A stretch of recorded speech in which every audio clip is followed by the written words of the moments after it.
Major hospitals in northern Gaza stood at the center of Israel's onslaught against the Hamas Islamist group on Sunday.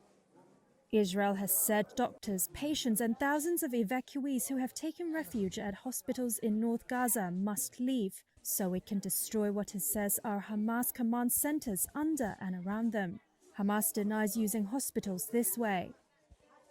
Gaza's biggest hospital, Al-Shifa, and another major one, Al-Quds, both said they were suspending operations on Sunday.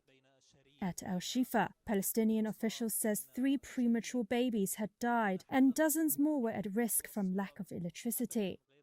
In photos obtained by Reuters, premature babies are taken off incubators on Sunday after a near-complete power outage. A doctor said these babies are now being placed on a bed with an air conditioner providing warmth. Dr. Mohammed Kadil works in Nasser Hospital in Khan Yunis in Gaza's south.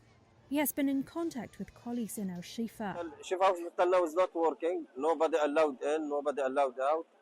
And even if you are wounded or injured or in the Gaza area, you cannot be evacuated by ambulance to Shifa hospital.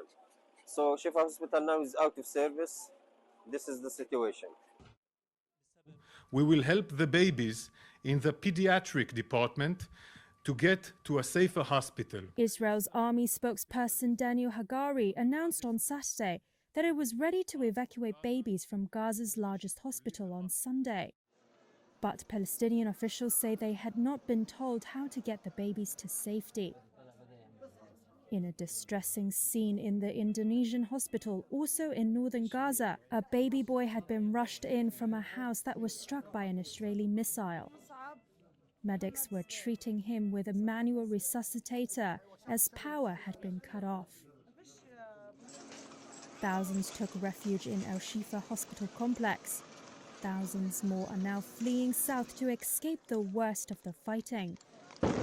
Explosions rang out as women and children trudged down the road. Meanwhile, Egyptian security sources said 80 foreigners and several injured Palestinians evacuated through the Rafah crossing on Sunday. Sources said at least 80 aid trucks had also moved from Egypt to Gaza by Sunday afternoon. The border crossing between Gaza and Egypt is the only entry point to the enclave not controlled by Israel. Israel imposed a near-total siege on the Gaza Strip after October 7th, when Hamas fighters rampaged through southern Israel, killing about 1,200 people and taking more than 200 hostage. Palestinian officials said on Friday that over 11,000 Gaza residents had been killed in air and artillery strikes since October 7th, around 40% of them children.